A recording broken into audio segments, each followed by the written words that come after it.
Paano maiwasan magjakol everyday?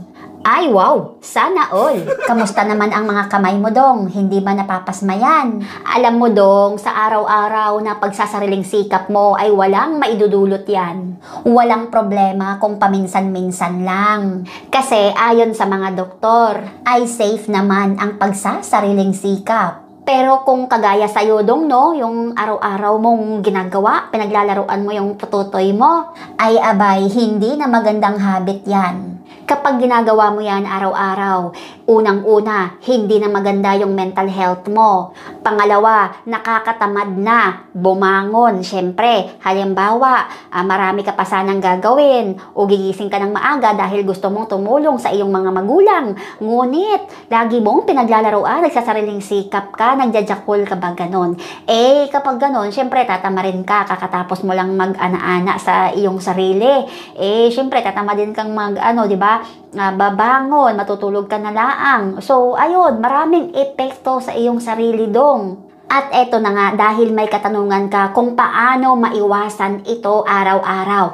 Eto, makinig ka ha. Number 1, ibaling mo na lamang ito sa esports. Halimbawa, mahilig kang mag-basketball. O, yayain mo yung mga kaibigan mo, maglaro kayo sa plaza, mag-basketball kayo, magpapawis. O, instead na ilaruin mo yung pututoy mo dyan, mag-isa sa silid pahingahan mo, bumangon ka, tawagan mo yung mga kabarkada mo, kung ano yung mga kinakaabalahan yung sports, yun. Mag-sports ka, mag-basketball, badminton, volleyball, at kung ano-ano pa. Pangalawa, para maiwasan ito, tumulong ka sa gawaing bahay nyo. Kung hindi ka naman mahilig sa sports, pumunta ka sa kusina nyo. Maghanap ka ng mga gawaing bahay. Kagaya ng paghuhugas ng pinggan o halimbawa nagluluto yung nanay mo, edi tulungan mo maghiwa ng sibuyas diyan o kahit ano na pwede mong maitulong sa iyong mga magulang. O ayan, pasasalamatan ka pa ng nanay mo. Baka baka pagkatapos niyan, bibigyan ka pa ng malaking baon. O, di ba? At eto, pangatlo, bumangon ka at mag-exercise. Yes, totoo talaga yan. Nakakatulong sa ating mental health.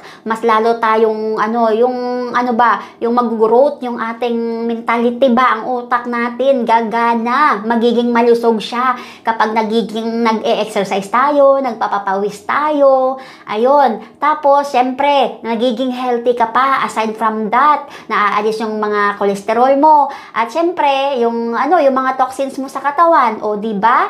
Kaya ayan, alam mo na,